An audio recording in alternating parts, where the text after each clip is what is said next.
Roth conversions versus tax gain harvesting in early retirement. Hi, I'm financial planner Sean Mullaney. Let's discuss. So folks love early retirement, and why not, right? You might be able to do some travel and some leisure activities, visit friends and family, do volunteer activities. But one of the big reasons folks love early retirement is the tax planning opportunity, right? Think about an early retiree for a quick sec.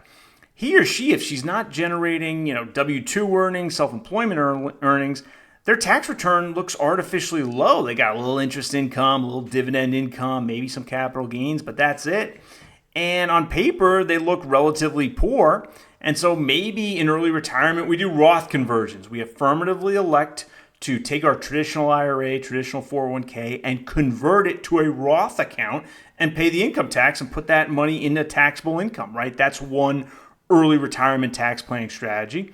Another one can be, in my taxable portfolio, I got some big old capital gains. And boy, this would be a great time to just trigger those gains, put those capital gains on my tax return. And if I can manage my taxable income such that my taxable income doesn't put me over the 12% federal income tax bracket, guess what? I can trigger those capital gains at a 0% federal income tax because of the way the long-term capital gains are favored in taxation. For those taxpayers in the 12% marginal top bracket and lower, 0% long-term federal gains tax. So that could be the way to go. So which one do I pick? I don't know. Well, all right. If everything else is equal, I generally prefer the Roth conversion to the tax gain harvesting. Now, that's a little odd to say because the Roth conversion requires you, in most cases, the paying of some income tax, maybe at the 10% bracket, the 12% bracket, but I still favor it over long-term capital gains tax harvesting. Well, why do I say that? The main reasons are as follows, right? I start off and I say a traditional IRA, a traditional 401k, great, but someone's paying the tax on that, right? If I live long enough to age 75, I'm going to have required minimum distributions. Now, maybe I leave it to my spouse and I die first. Well, then my spouse, she's going to have these RMDs at her age 75, right? So either I, her, or our heirs, maybe children, siblings, parents, nieces, nephews, somebody's eventually going to inherit those traditional retirement accounts if we don't spend them down. And so my point is somebody in human history is paying the tax on those accounts, right? The tax on that account is not going to get forgiven, all right? Well, let's think about maybe I have a 30-year-old individual equity or a 25-year-old mutual fund that just really performed well, right? There's a big capital gains tax on that. Is someone in human history going to pay the tax on that? I'm here to tell you the answer might be maybe not. Well, why is that, right? There's a big capital gain. Somebody's surely got to pay that tax. Well, not so fast. Recall the step up in basis at death. I've previously talked about that on my YouTube channel. That means it might be that maybe I have in my brokerage account a big juicy capital gain for the IRS to attach to. But if I die and I leave it to someone, guess what? Step up in basis at death. Now, it depends. Spouses may only get a half step up, may not get any step up, may get a full step up. You got to look at your state and your situation.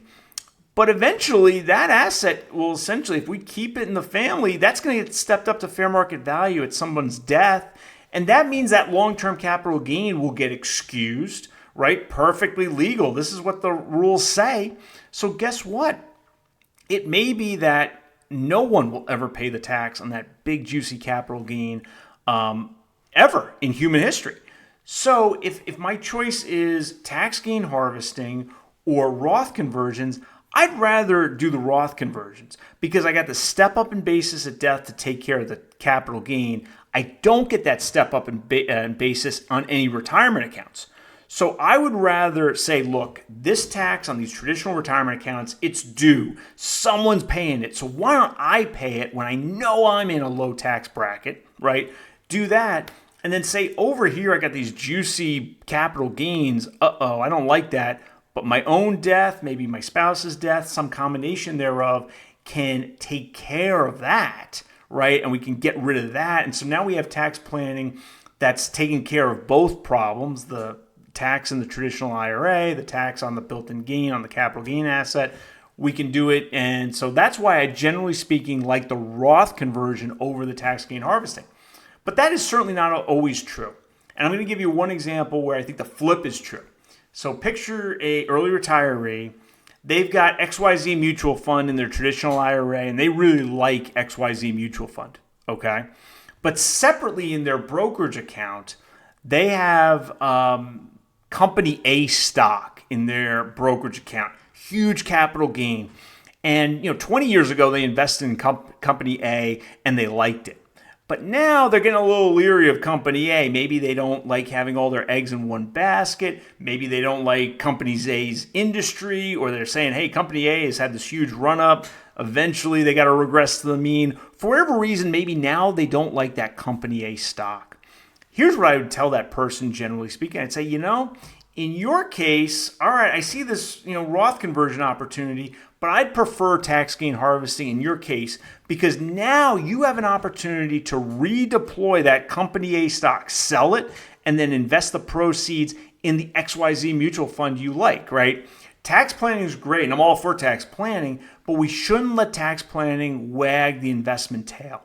And if we have a situation where we love our investments in our traditional retirement accounts and we don't like our investments in our taxable brokerage accounts, why don't we use tax gain harvesting to redeploy in a tax favorable way and improve our investment posture without incurring incremental federal tax, right? You got to look at your own circumstances, but that's a case where I'd say, well, Roth conversions are great, but in your particular case, based on your particular circumstances, I'd prefer tax gain harvesting. Hope you enjoyed this video. If you did, please mash that like button and subscribe to my channel. I'll see you next time.